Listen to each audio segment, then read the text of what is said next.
Sathyabama Institute of Science and Technology.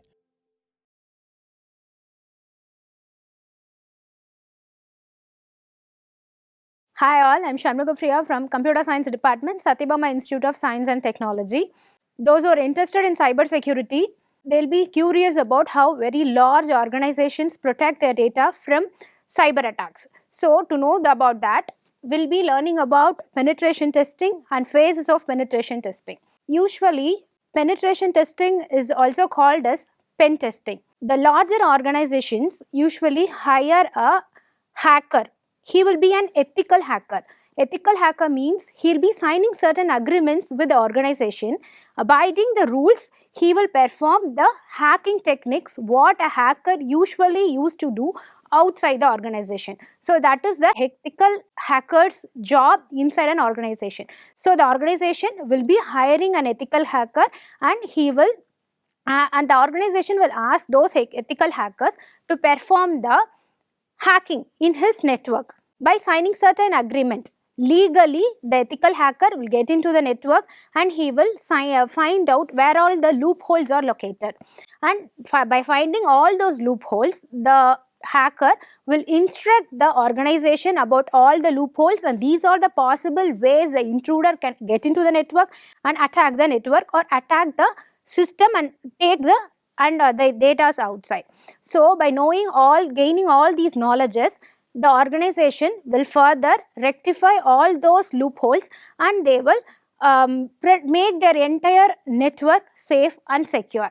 This is penetration testing. These are all the 5 phases of penetration testing: planning and reconnaissance, scanning, gaining access, maintaining access, analyzing and reporting. In this video, we'll see about all the 5 phases of penetration testing. In planning phase, what is the scope of the tester? The tester will be given certain scope. Within that, the tester has to act inside the organization where he has signed for. And in preparation is nothing but in this phase, he will gather the information about the organization's network, system and every details, and he will prepare which tool he can opt for performing the particular testing over the organization. In execution phase, what are all the vulnerabilities has gone through till now, everything will be analyzed and documentation will be taken up, and that documentation will be passed on to the report stage, which comes the last stage. Detailedly will explain each and every phases in forthcoming slides. Planning, as discussed earlier, in planning phase, what happens is the organization and the tester both join together and they will design a scope within which the tester has to perform testing for that organization. So the tester will be given certain amount of limits. Within that limits, the tester has to perform his testing. Even though if the tester is getting into the network, he's hacking the network. But though he has gained certain information, personal information about the organization, he should not let out those information once he is out of the organization. Those agreements will be mutually signed between the tester and the organization. So the tester has a freedom of deciding which automation tool he can use for performing the penetration testing over the organization's network. And then the organization and the tester can communicate with each other whether the tester could perform the testing during the business hours or during the half business hours, like means non-business hours, so that the organization's yield will not get disturbed, as well as it will be safe and the files will not get crashed while performing any testing over the organization. This is the planning phase. In planning phase, we are deciding the scope of the tester. And reconnaissance, this is nothing but the testing will be performed on an organization's target system. So the tester must have certain knowledge about the target system. Only then he can understand the infrastructure about the organization which he is going to test on. The network topologies he has to understand, and what are all the services being run inside the network, every details the tester must know. Only then he can work on it. So this reconnaissance is nothing but gathering information about the target system. There are 2 types of reconnaissance we are going to discuss. One is passive and active reconnaissance. In passive reconnaissance, the tester will be collecting informations about the target system without any direct contact with that system. For example, the tester will get the name of an employee. Anyone in social network, he will not have any direct contact with the system or with the organization. The general informations like name of an employee, name of organization, everything will be available in the social medias. So by then, he will be taking all those informations and then he can use those information in a crucial time whenever required. Where if he wanted to hack or some websites within an organization, he can make use of that employee's ID or employee's name and he can hack that particular website. These are the hacking techniques usually every hackers used to follow. So in passive reconnaissance, like public websites, getting names from this public medias like LinkedIn, everything, where the person is being working, every details we can gather if you open a LinkedIn page. Like that, for example, I'm telling like that, we can gather the information about the employees and we can that hacker can misuse those informations in any other way. Active reconnaissance. Active reconnaissance is very aggressive. It will be direct contact with the system. In passive, there will be no contact with the target system, but in the active reconnaissance, the hacker will be having direct contact with the system, which means there is a higher risk of intrusion detection. I mean, intruder has got into the network, it will be easily we can identify by using the active reconnaissance. It is like which server it is running, which OS the system is being using, and which services are currently running, open ports finding out. Everything is possible here in active reconnaissance. The next phase after the reconnaissance, once planning we have seen, that is finding the scope of a tester. Second, in reconnaissance, we have gathered the tester has gathered the information about the target system. Third comes the scanning phase. In the scanning phase, what it has to do is, it will they will be discussing about the various tools and techniques to understand how the target application is working. Okay, here there are two types of scanning, static and dynamic scanning. In static scanning, the application will not be running, but still when an attack or intrusion has occurred, the hackers can monitor how the static system has abide to the attacking procedures. In dynamic, how the application is being reacted to the intrusion detection will be finding out. In static, the codes will not be running, the application will be remain static, but how the application reacts to the attack we are deciding here in static. In dynamic, the application will be running at the same time, the attack would be happen in the application, how the application is reacting we are going to find out. Here there are three types of scanning: port scanning, vulnerability scanning, service and OS. In port scanning, usually nothing but what are all the open ports in the network we can identify. For example, port 18, it is usually for HTTP, Hypertext Transfer Protocol, using websites. This port we can identify. So hacker usually port A25 for example, the hacker will now know it is a SMTP port which is being opened and anyone can access it. So that is the port scanning. Vulnerability scanning means what are all the weak passwords. There will be general common passwords everyone will be adopting. So that one, they will be very, hackers will be used to those simple passwords. So by using that, he can log into the system and he can crack it. That comes under vulnerability scanning. Service and OS scanning. What are all the services? Software as a service, there are n number of services. What are the service is running in the current system? And OS scanning means whether the system is supporting Linux or OS, and all those comes under OS scanning. These are the different types of scanning procedures. Gaining access. In scanning, we have find out the vulnerabilities. Gaining access, those vulnerabilities has to get eradicated or exploited in order to gain an unauthorized access over the system. That is what gaining access means. Gaining access, password cracking, SQL injection and phishing are the three main techniques being used while gaining access. In password cracking, if there is a simple password, we can easily guess. Many common passwords will be there, like that is password guessing. And then brute force attack. Brute force attack means there are certain number of tools available. Using those tools, within a second, millions of passwords will be randomly calculated. In that, any one password, for sure it will match the user's password. So that is the brute force attack. So in password cracking, we have password guessing and brute force attack. And SQL injection. SQL injection means hacking a organization's database. How we'll do that means, we'll be entering a random query into the inbox that is being displayed, like username box will be displayed and a password box will be displayed. In that any one box, a SQL random query will be given by the hacker who is trying to hack the network. Now the database will get completely confused and it doesn't know what the password is. So it randomly allows, it has seen some queries, right? So now the system will allow the hacker to enter into the database. Once the database is being hacked by the user, every information regarding the organization, everything will be stored there in the database. So everything will be collected by the hacker. Now the hacker has full control over the organization's data. That will be performed in SQL injection. Phishing technique. Phishing technique means they are tricking the person to give the, they are tricking some persons, and by tricking them, they are just getting their password and username, and by using those password and username, it will be easy for the hacker to jump into the network, organization's network, and perform whatever activities he can do.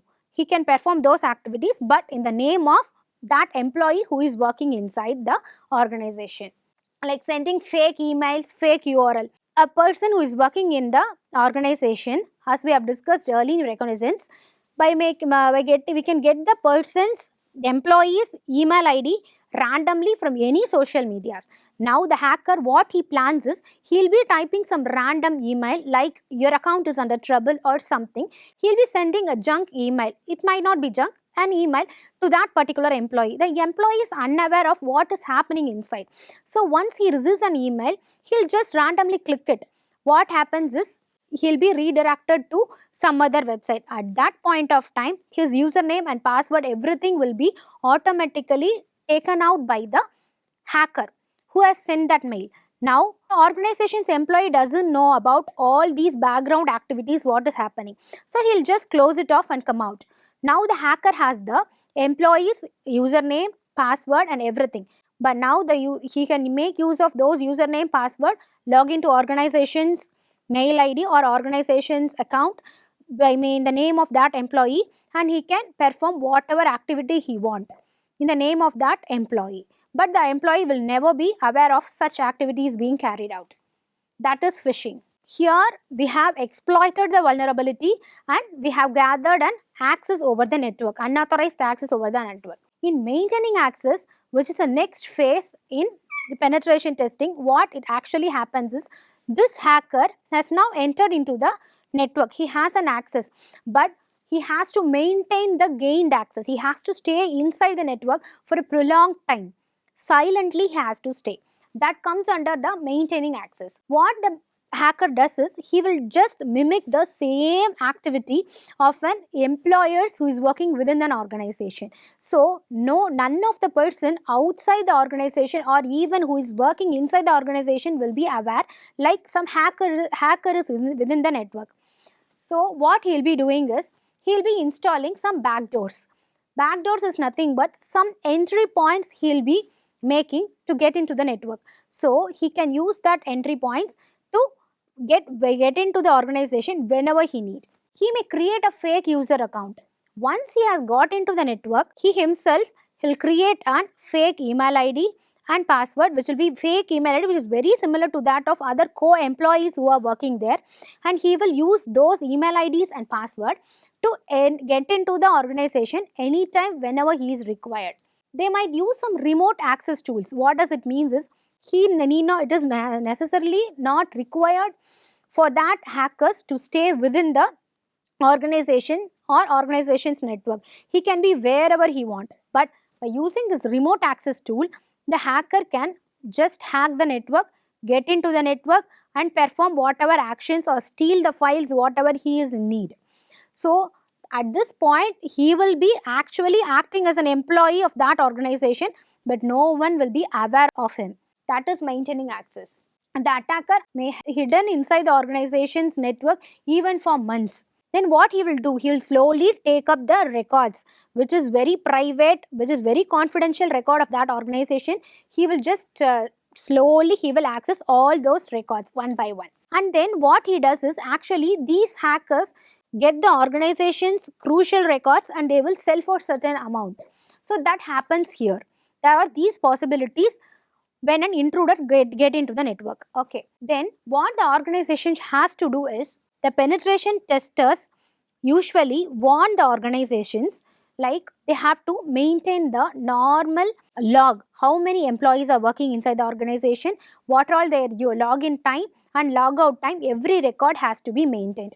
So this organization has to monitor all those records regularly, whether the users, authorized users only logging into the system or not, everything the organization should maintain.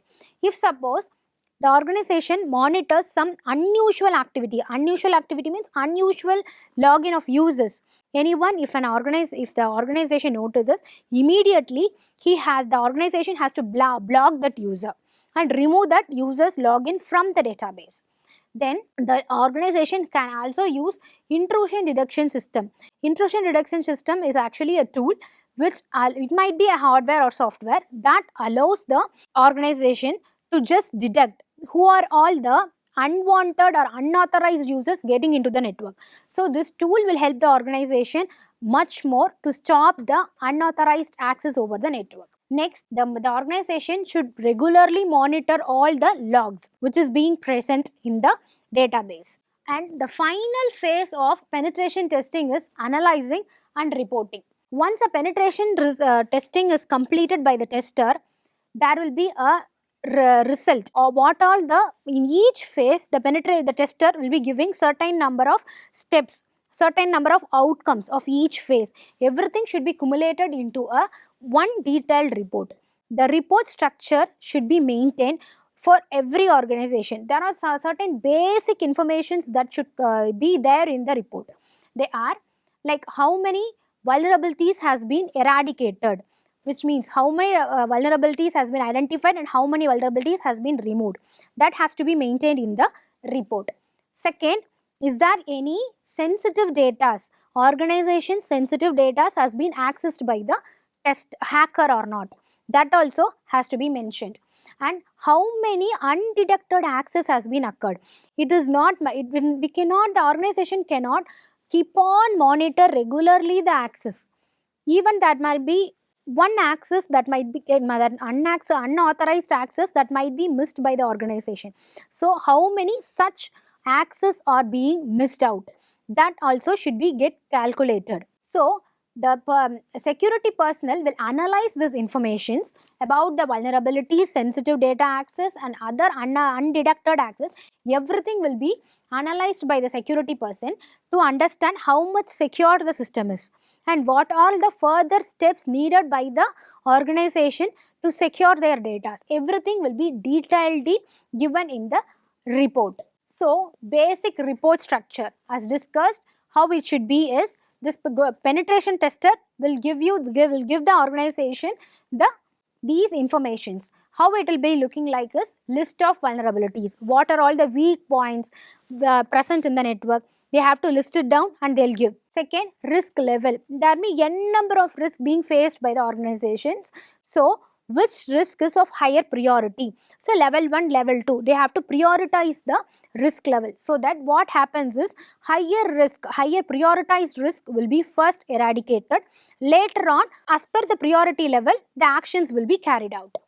Then how they are exploited, vulnerabilities being identified, but how the tester will remove that detailed explanation will also should be given to the organization. All these will be documented as a history in a database. So furthermore, whenever other hackers enter into the network, now the organization has some backup, right?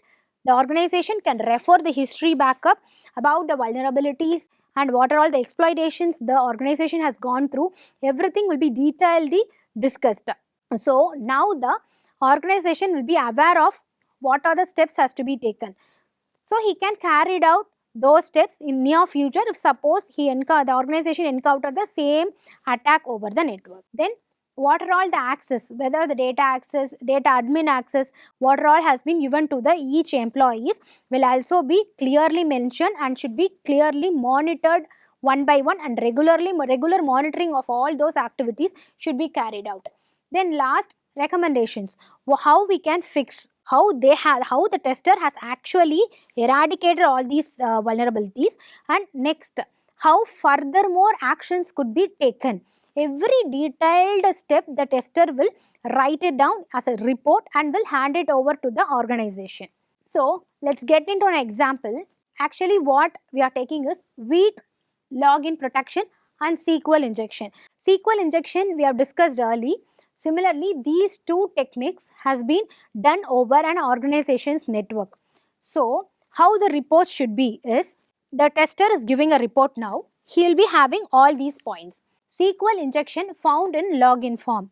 So, in a login form, there is an SQL injection threat being happened by some hacker. Second, password could be, password, this doesn't surely mention like brute force testing, but some password cracking has been occurred in this step. That will also be mentioned. Next, a fake admin account is being visible. All these things are something abnormal happened in an organization's network. So, the report, all these 3 points will be detailedly discussed. So, then what they suggest, the pen testers has discussed all these points, and moreover he will also give you a suggestions.